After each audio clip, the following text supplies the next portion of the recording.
going to start our recording here, just so we can make sure to get this on YouTube as well afterwards. I just have a few quick updates on behalf of the Food Council, and then I'm going to turn it over to our speakers for the day.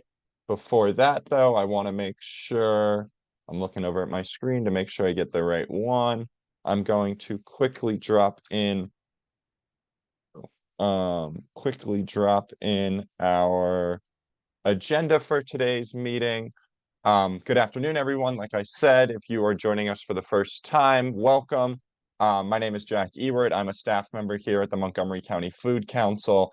I work mostly in the policy and advocacy space and also help to lead our every other month gardening meeting with my co-chairs Pam and Emma as well. For this month's meeting, we wanted to, because we meet every other month, knowing that the time we'll meet after this won't be until kind of the end-ish of summer in late July, as we're already starting to think about next school year in August.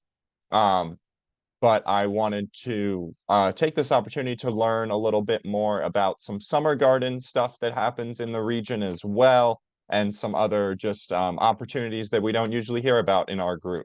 So I am recording for anyone who's unable to join us, and we will be putting the recording on our YouTube page for anyone as well.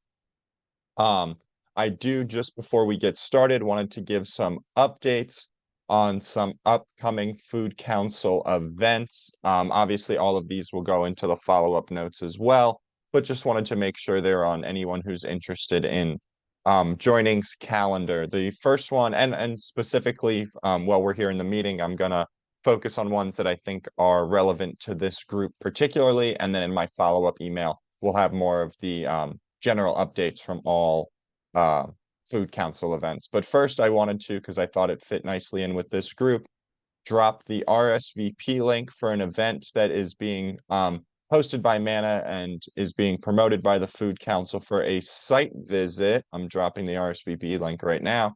A site visit to a farm here in Montgomery County at AfriThrive. This is part of MANA has coordinated 5 visits to Black, Indigenous, persons of color owned or operated farms throughout 2024, and this is part of that series. The goal of these visits is to learn about culturally considerate crops being grown locally and how we can collaborate to connect these items to the diverse communities we work with and support. Unfortunately, I will not be able to join just because I can't get there, but it sounds like an awesome site visit, and so I dropped that into the chat, and anyone is welcome to register for that as well. Other upcoming events, just so they're on your radar later in June. So we're talking about a month out now. On June 10th, we'll be having our next food system advocacy community call. And I wanted to bring that up because our advocacy call for June will be focused on the Farm Bill. So it will be covering a wide variety of topics, but it will be Farm Bill focused and how that impacts, obviously, us here in Maryland and Montgomery County specifically. I just dropped into the chat the registration for that. And like I said, anything after that, I am going to add directly into our follow-up notes. But to keep us on schedule, I am going to turn it over to Ashley and I believe Max as well from the Washington Youth Garden. I made both of you a co-host. I don't know if you have anything to share, but just in case, I'm going to turn it over to our featured speakers today and wanted to say thank you for joining us. So feel free to introduce yourselves and get started. I will be taking notes as well, so no worries if anything gets missed. Awesome. Thanks for having us, Jack. And we're excited to be here. I have a presentation that I can share. I think I can share my screen. So give me 1 second and I'll get that up. And Max, you want to introduce yourself? Go ahead. Yeah, thanks. Hello, everyone. My name is Max Skoglund. I'm the volunteer coordinator and a garden educator at the Washington Youth Garden. I'm super excited to be here today and speak with you all. I grew up in Montgomery County in Rockville and have stayed pretty local. I went to University of Maryland and everything. So very happy to be having things come full circle and be meeting with you all in this space now. Awesome. I hope everyone can see the presentation. I'm Ashley. I'm the School Garden Program Manager at Friends of the National Arboretum. And I primarily work with the school garden programs at the Arboretum and in DC. And I'm from Atlanta, but I've lived in DC for at least 10 years now. So I've been here for a while. And just so if y'all need it, our emails are on the bottom of the screen, and this is just so y'all have them. So for our presentation today, it's pretty brief. It's just going to give like a little overview of our programs at the Arboretum, primarily the school garden ones and the ones that happen at the Washington Youth Garden, which is our 1 acre garden in the National Arboretum. And then we'll have some opportunities for volunteering, and then if y'all have any questions, but it's pretty brief, so I'm going to try to get through it. So if y'all have questions, you can ask. So the Washington Youth Garden, our mission is to nurture curious minds and healthy bodies by connecting youth to food, the land, and each other. And we do this in a lot of different ways. And one of the biggest ways that we do that is through our school garden support program. So me and my coworker, Allie, who's also a school garden manager, primarily run this program. And this is one of the biggest way we connect youth to the land and food and each other. We work with schools and teachers, teams of teachers at schools to help create sustainable garden programming. And the school garden program is intended to be so one day they will not need us. So we work with key school staff for them and to help them maintain their garden rather than going in and doing the work for them. So we try to make a program that is sustainable in the long run for school gardens. And just some quick numbers, like we usually work with anywhere between 8 and 12 schools through the school year. And that could look like 36 teachers, 500 students. So we do so many work days in a school year, which include garden training at schools, as well as seasonal trainings at the youth garden. And we also work with our cohort of teachers to build a school garden community. So they meet 4 times a year. And we have 1 year-long one multi-day professional development, which is our summer institute for garden-based teaching. That's our 1 week summer training during the for teachers, and really builds our program for the educator coaching program, which is our school year-long program. And then as you can see through this little map in our educator coaching program, which runs through the entire school year, that's where the teachers receive some very specific support at their school sites. The Summer Institute is for any DC teacher and staff to come to, so it kind of sets the foundation and groundwork for our school year-long program, which is educator coaching program. I just want to briefly touch on opportunities for volunteers to come in for this program. We primarily look for a lot of support in our school garden program, primarily with facilitation and training for those two seasonal trainings a year that we have. We always need facilitators to come help support our training. That is always something that we need support with, especially with experienced gardeners and folks that know what they're doing outside. That's one way that we always need volunteers, especially for our events. We always need support with facilitating our events for teachers. And then the other one is our Summer Institute, which we have this coming July 10th, I believe. We also look for like volunteers and facilitators for that. But I'll pass this over to Max. That's kind of just a quick overview of our school garden program. Great, thank you, Ashley. Yeah, we have a lot of volunteering opportunities with the Washington Youth Garden and just at the Arboretum in general. And it's a great way for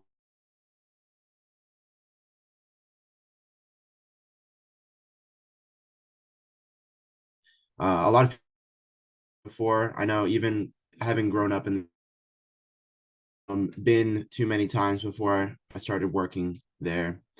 So volunteering is a great way to get people into the Arboretum, seeing what we're doing in our garden, and just exploring the space in general.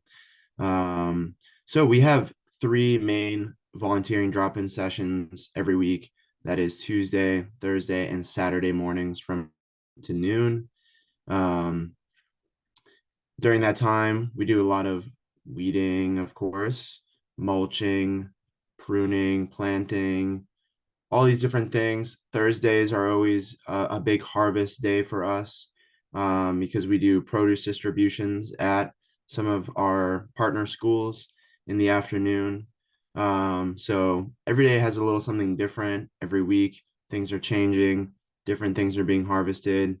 Um, uh, our volunteers who come regularly get to see kind of how everything goes throughout the season with us, changes that are reflected in the garden as the weather changes and as we reach different parts of the growing cycle.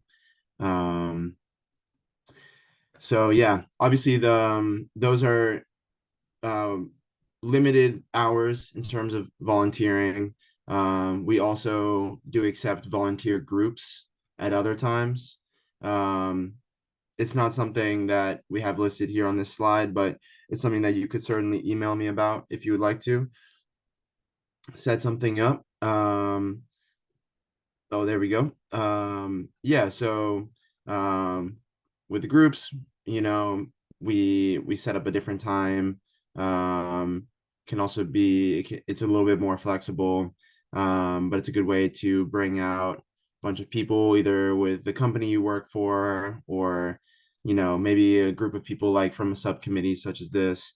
And we get to do some garden work with you all through that as well. Um, and yeah, so those are our garden volunteering opportunities. We also have volunteer opportunities with some of our other events that we have at the Arboretum, um, with things like concerts, movie nights, 5K races, um, yeah, fishing nights, lots of different activities that we have going on at the Arboretum. Again, that's something that you could reach out to me about if that's something that you might be interested in. But we figure since this is for kind of a gardening subcommittee, we have our gardening volunteer opportunities listed here for you all to be aware of. And yeah, we would love to have any of you come out and see our space, our garden. I think is very unique compared to others because of how we use the space, and we grow food in a lot of different ways. I think we're pretty like the purpose of the garden is to be experimental and demonstrative in the many different ways that you can grow things and the many different things that you can grow in this area. So we grow a lot of things that you might not find in other gardens, and we use methods that I think other gardens or farms that are focused more solely on production would not use. So I would say um, um, that would be the kind of the appeal of coming out to our garden here and just seeing what it's like with our little community that we have here. And I will drop my email into the chat here one more time for anyone who would like that. Thank you.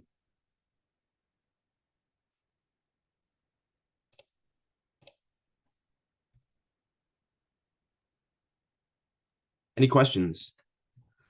So I just want to say thank you both so much for joining us. I know this is slightly outside of your boundary because we are in DC, but we just really appreciate the time and willingness to come and speak with us. I have a few questions, but it seems like Kat wants to get us started, so go for it. Hi. Um,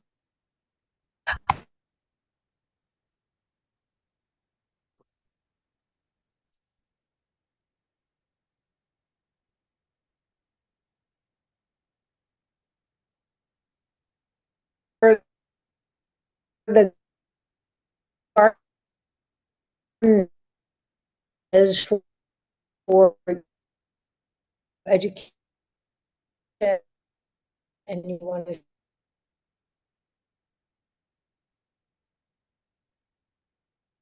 create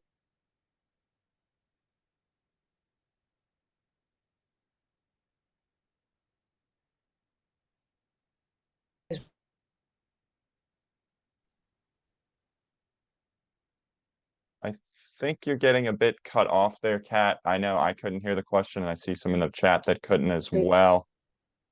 And I'm wondering if this is a Zoom issue, because Lisa's also telling me she has some connection issues as well. So maybe dropping questions into the chat is the best method for today. So Kat, if you hear me, maybe just type it out and add it to the chat as well.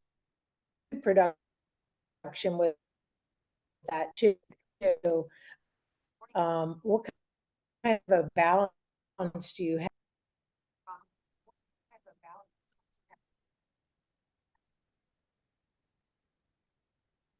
I will send a message to Kat and we will see. I will send a message to Kat and we will see. Same to you, Lisa. If it works, go for it. If not, feel free to come off or to just drop it in the chat if that's easier.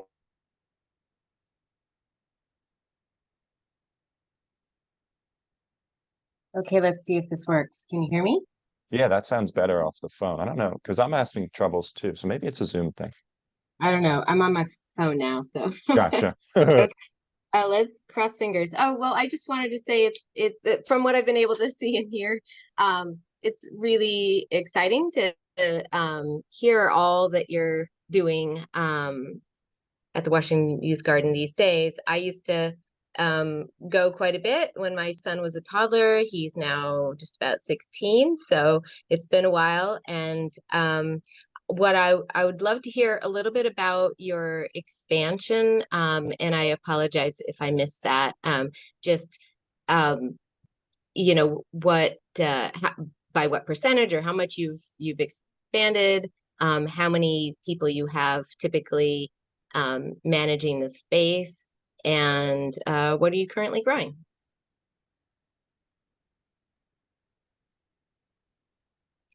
I don't know if that conveyed. I can stick it in the chat. Yeah, stick it in the chat. Yeah, we heard it. Oh. Thanks for your question, Lisa. And it's really cool. We always hear stories about folks that come through our program, and I even worked with one school where we had a produce distribution of the produce from the youth garden, and one of the moms was actually in our teen program, which is our teen summer program.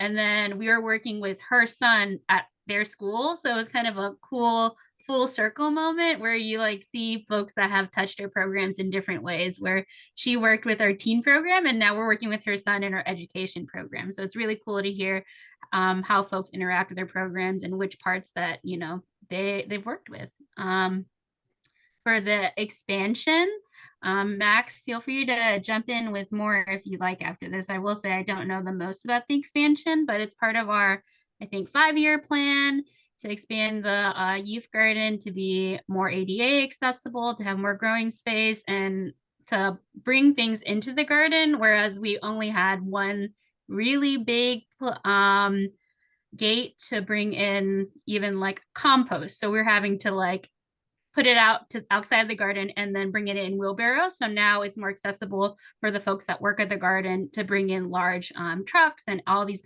kind of things.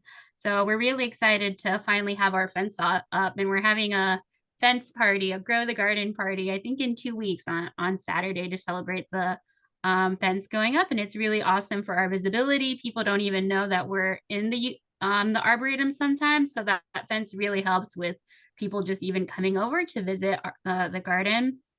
And then you had another question. I don't remember the rest of your question, Lisa, but I'll let Max talk. And if you want to type in your question, I'm sure Max will answer the rest of it. Yeah, I'll hop in and add a few more things here. so I only just started working here last year, but from what I've heard, there has been like an expanded focus and emphasis on managing the garden that has grown over the last several years and continues to grow with our current projects. And I know that just in the last 5 years, we hired more staff to manage the garden. I think like a few years ago, the garden was getting a little overwhelmed with the amount of stuff growing there, and we didn't have enough capacity to manage it. So now we have two full-time garden managers, and that would be Amelia and Xavier. They do such a good job at designing, planning out, managing the garden, and they have like exponentially increased the output of the garden, um, to the point where last year we grew and distributed over 8,000 pounds of food. Um, and that was a record-breaking number for us, and that was up like several thousand pounds from, just a few years ago. So I think putting more effort and more emphasis into that production of food, it balances out with the education side of things. In terms, I'm seeing Catherine's question here too, like the more food we can produce, the more produce distributions we can have, and the more we can like educate people on types of food, that they can be using, and the more stuff that we're growing in the garden, the more there is for people to see when they come and visit the garden. So it kind of goes hand in hand. Um, and it gives us, like, as educators, it gives us more to work with when we have field trips coming to the have volunteers or just any other coming to the garden. We're able to show them all these different growing methods, and it's not just for a show, right? Like it's we're actually trying to produce a fair bit of food as well, to share with our community and with our partner schools. Yeah, and so we just finished this Grow the Garden project, where we constructed a new front fence line, and that bumped out our fenced in space of the garden by 1/3 of an acre. So now we have even more space within the fenced in part of the garden to be growing food. And this new fence is much more visually attractive as well to our visitors, and yeah, has a lot of benefits as to what Ashley was talking about earlier.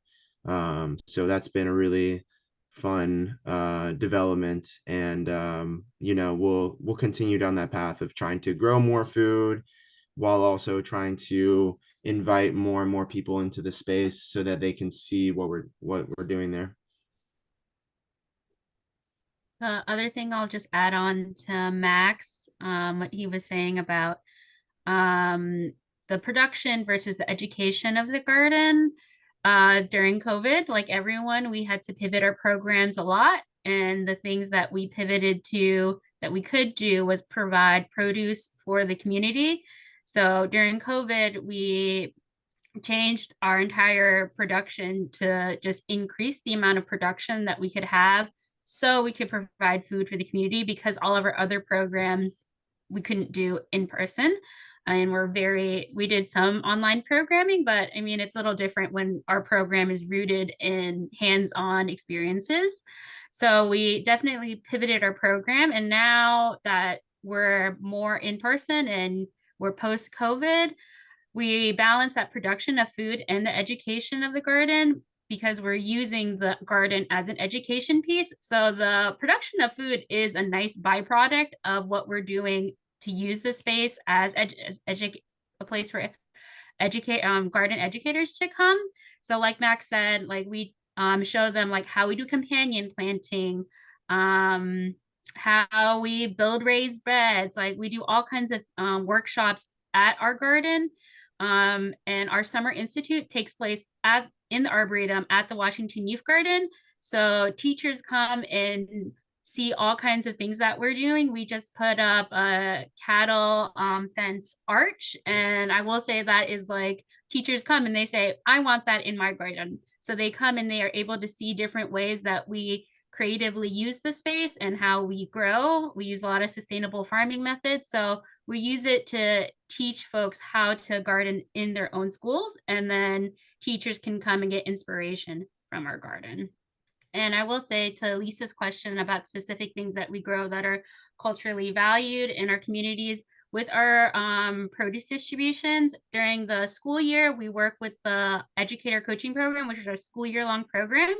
So we work with 4 or 5 different schools that, based on the goals that they have at their schools, that might be with community engagement or establishing a food pantry or like some kind of program, some kind of goal that is related to the greater community at their school. That's where we give the produce that we grow at the youth garden to those schools. And today we have one. We're going to Friendship Below Pierce. I think it's in Ward 5. But we're going there today to give away all the produce that we've grown today. And we get feedback from our teachers and the communities that we work with to see what they like, what they don't like. For the things that we always have, like these humongous squashes that are very hard to give away because people don't know what to do with them. We try to process things down so folks have a smaller taste of what they're getting, and then pair it with a recipe card that we've tried before with kids, and they can try it with their students at their home. So we try to be as culturally sensitive and grow foods that our communities will enjoy. And we do have a culture crop patch at the youth garden. So we try to grow foods from all kinds of different cultures from around the world.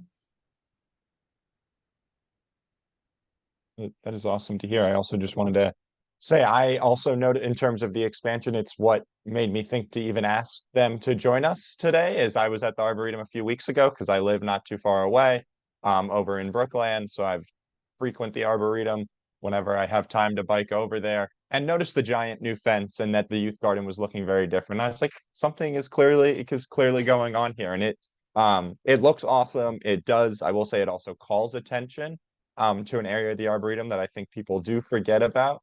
And it's just awesome to see the expansion. I also really appreciated Kat's question of kind of balancing education versus productivity. As most people in this group know, I used to work for Food Prints here in DC and taught in Food Prints.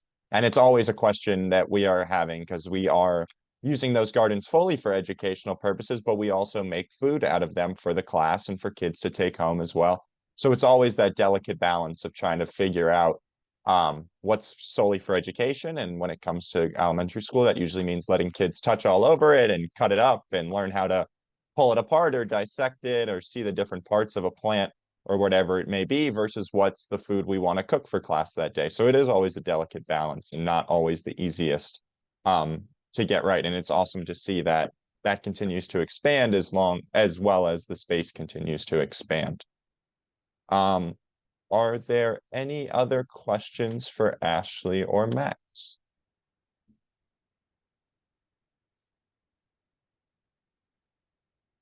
Give it my usual 10 seconds, and if not, that is totally okay.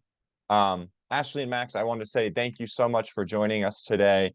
Thank you for dropping those links to upcoming events and other things in the chat. I will make sure they go into our follow-up email. So for those who aren't able to join today, they'll get that information as well. I also just wrote down in my notebook to make sure that I add both of you to our Google group for this gardening group. So any upcoming events or events in the future, it's free to post in there. No walls, no approval needed or anything like that. So any events, volunteer opportunities or whatever, you are more than welcome to post in there and have just to get the word out there, however it may be. I know we're in Montgomery County, but as you see, it's not far away. And for me personally, I always like learning about things that are going on in DC as well. So again, thank you both so much for joining us. And we just really appreciate your time today and the work you do, of course.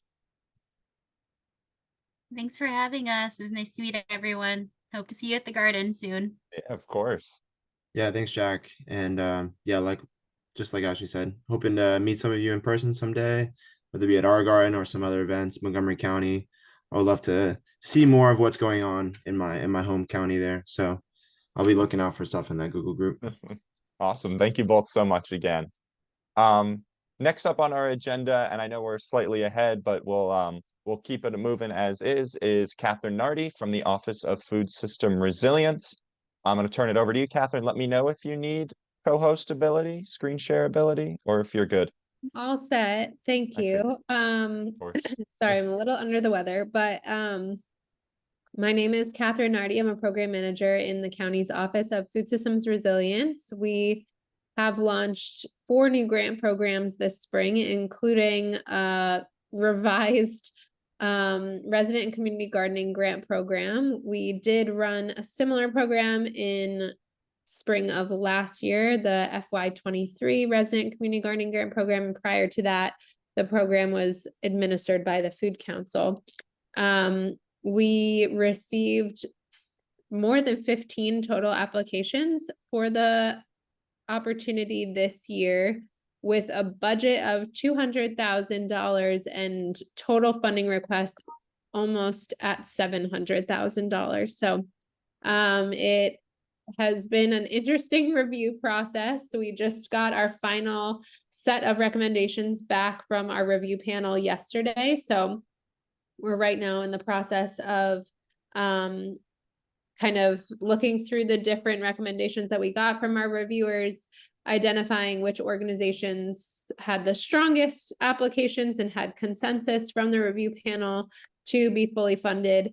And then we will have to move through the next phase of the process, basically getting approval from the county executive's office to move forward with the recommended awards, and then making those formal agreements with the grantees. So we're hoping to be able to announce the grantees by mid-June, definitely by the end of June. Since this is a fiscal year 24 program, we will need to get the awards out relatively quickly so that they are out the door before June 30th.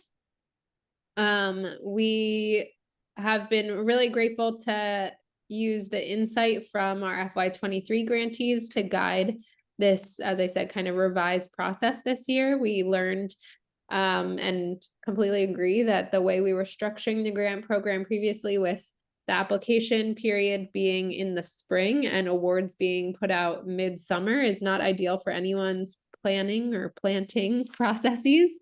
So this current round of grants will actually be a 14-month long grant program. So it'll be approximately June 30th of 2024 through August 30th of 2025.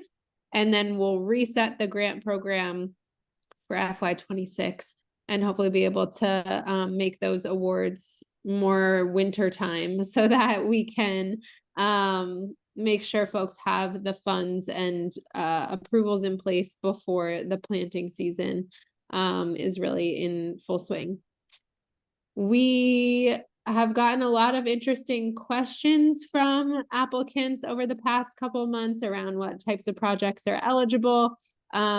This program is specifically focused on the capital costs associated with the gardening projects, although there is some flexibility in the program to use it on staffing or for other operating costs.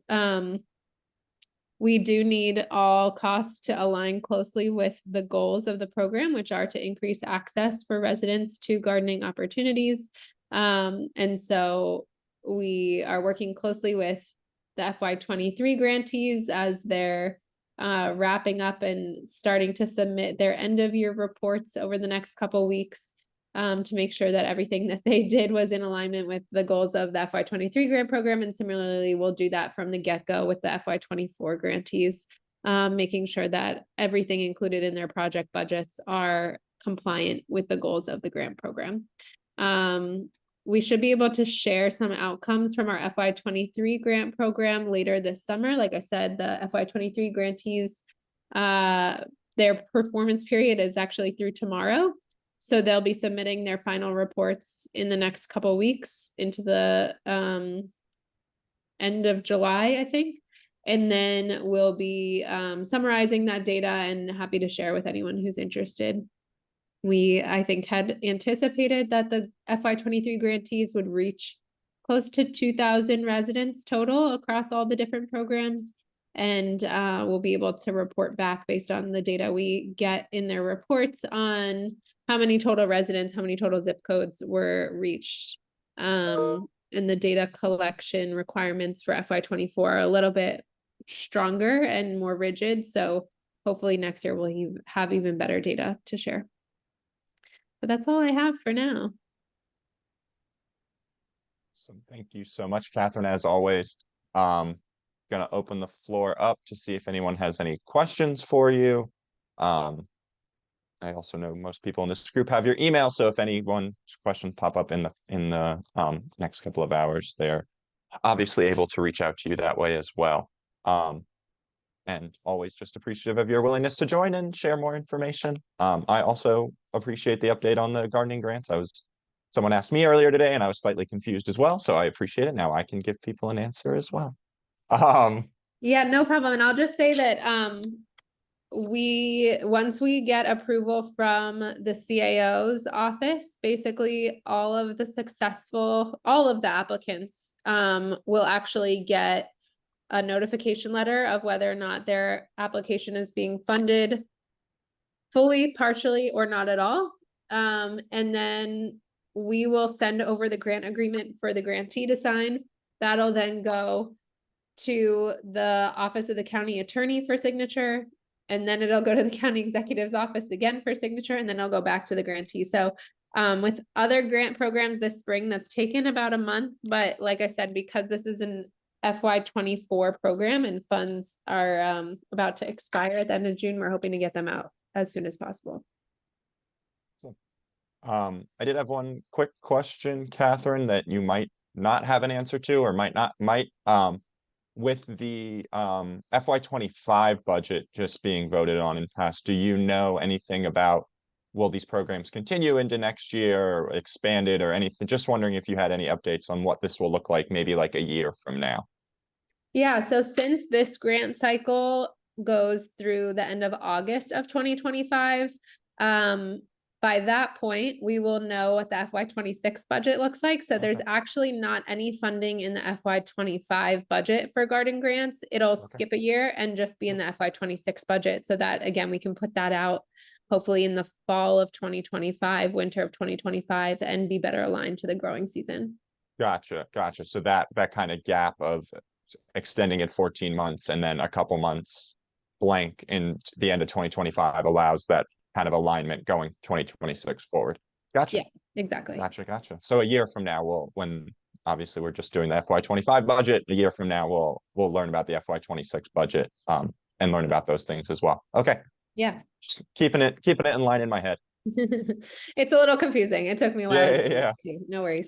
No worries at all. I really appreciate it. Like I said, Catherine, I see people in the chat also being appreciative of the change to match up with the grant cycle to match up with the growing season. I personally think that makes a lot of sense, and it's just exciting to hear about. I also saw that Catherine dropped her email in the chat, so if any questions come up in the future, I'll make sure it's in the follow-up. And also feel free to reach out to Catherine and her colleagues. Thank you so much, Catherine. That was actually the end of our agenda for today. We are usually not, especially ahead of time with this group. So we have 19 more minutes on the agenda. I am happy to give that time back to folks. I also, before that though, wanted to open up the floor to anyone in the group who has any upcoming events, anyone on staff. I see a couple staff members here as well. If anyone on Food Council staff has anything they'd like to share. I am redropping in the chat a message that Kat sent earlier about an upcoming Harvest Share event on June 12th, just because it was coming in when a lot of messages were. So I'm dropping that into the chat. Again, Kat, I just copy and pasted your message from above. I'm also going to make sure that goes into our advocacy newsletter because that's going out this week as well. So I'll make sure that event ends up in there as well. But I did want to open up the floor just really quickly to see if anyone has anything, any events they'd like to plug, any questions they may have, or anything going on this summer they would like to share with the group.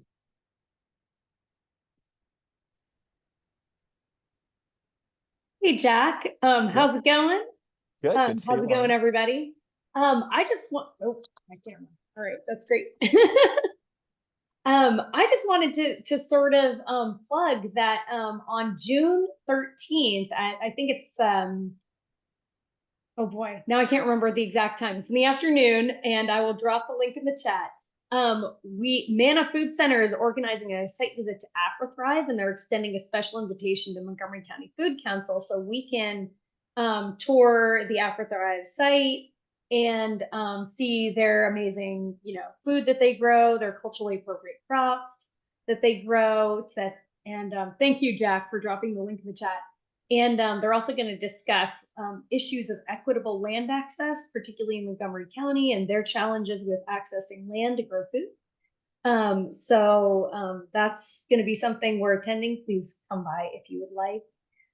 Also on, and keep an eye out, we're working with the Equitable Land Access Working Group to talk about our an incubator farm initiative in Montgomery County, and just learning about basically best practices, how to get incubator farm programming and other similar beginning farmer training programming up and running in Montgomery County. And so we're going to have the National Incubator Farm Training Initiative come and speak to our group. That'll be July 9th or 10th. Yep. Thank you, Lauren. And I'll make sure, obviously, that goes in the follow-up email as well with the Eventbrite link from Manna. I also wanted to note something that was just dropped in the chat from Alan about their second Saturday concert series. The next one is coming up on June 8th. It's also seems tough because every Saturday it seems to rain on people these days, which is just never, it seems to be nice during the week. Granted, it was raining yesterday, nice during the week and rainy on the weekend. But Alan did say the weather forecast is looking promising. The event details are in the chat, and I'll make sure the flyer goes into the follow-up email as well. And then Kat also noted that they'll be hosting Open Garden at the Harvest Share Giving Garden in late July, and details will be sent out in the next few weeks. So look out for that in the gardening Google group as well. If no one else, oh, Jim, did you have something to share? Yeah, I just Go wanted to for it. introduce myself and say Yeah. thanks for letting me join this. Of course. I represent a small, burgeoning new community gardens project in Glenmont. And so I got introduced to this group through Kat, who was very awesome. helpful the other day. And if you happen to know the corner and the intersection of Georgia and Randolph Road, where the new fire station is, next to that is a little green space that we work with the county and the Department of General Services to activate that park. And there's a little bit of a pavilion and a playground. And we got money from the Maryland State Art Council to put a public art project there. And we have developed, last year we started a pilot program for community gardens there. So we have a small community gardens project there that started last year with a pilot program. We got a $10,000 grant from Pepco's program for some infrastructure that we're in the process of doing now.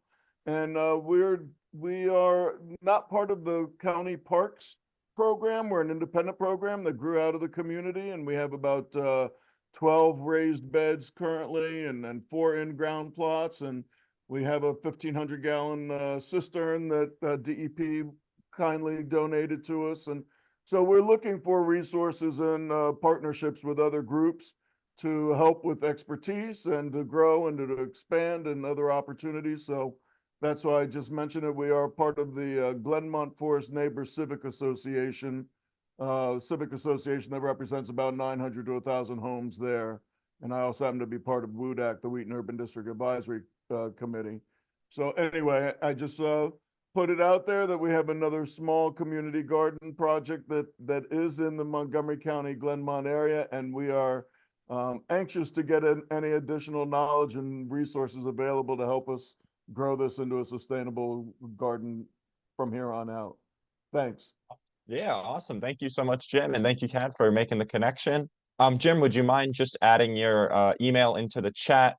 I'll make sure you're added to the Google, as I said to Max and Ashley, make sure you're added to the Google group as well, so you're able to send messages if there's any events or opportunities for volunteering or whatever it may be. So if you wouldn't mind just dropping that email into the chat, that way everyone here has access to it, and then I can make sure you get into the Google group as well. Thank you so much. Appreciate it. Yeah, of course. Always excited to hear about new opportunities and new gardens popping up. I know that excites everyone in this group whenever we get to hear about that. So I really, really appreciate you joining. And like I said, thank you to Kat for making the connection. I'm gonna open the floor up again. I know we're done a little early here, but if there's any other updates anyone has to share, feel free to come off mute and share them. And if there are, oh, I see a question actually from Lisa for you, Jim. Are you able to see that? And I'm copying your email as well. Oh, yes, I do see. Sorry, I'm typing in No, here. you're fine. Just making sure. Yeah, so we got some support from Impact Silver Spring last year, and we did start working collectively this year. We're trying to implement some of the lessons learned from our pilot program as we continue to grow and move forward. And so we are working both cooperatively, and we added a few individual beds this year. So we are kind of working collectively in that regard, and we are in the process of working on our food distribution guidelines between the people that are the stewards that are currently working, and then how to help donate to the rest of the community, both in our little neighborhood and the general Wheaton, Glenmont area and other food banks as we move forward. So yes, we have the opportunity to both expand additional beds there, as well as work both collaboratively, cooperatively, and individually, allowing people in the community to have their own beds as well. Thanks. Beautiful. That's awesome to hear. And not to put more work on you, Lisa, by any means, but I will say, Jim, Lisa's a great person to reach out to when it comes to questions around distributions and gardening and just those general questions. I know Lisa's someone I have learned from as well, so I just wanted to make that plug. All right, if there is nothing else to be shared, I am happy to give everyone 10 minutes back of what looks like a beautiful day out. Maybe to go out in the garden. I know I have some plants to water. I recently, in terms of gardening, just got from a company in Baltimore a mushroom growing box that I'm currently trying to see what will happen with. So I'm happy to share some updates and pictures as we move along. But happy to always see everyone, and thank you all so much for joining us. I will be sharing notes from today, and we'll see everyone again in July. And thank you as always for joining us, and enjoy your afternoon. Thank you. Of course. Oh, and I'm going to stop this recording before I forget.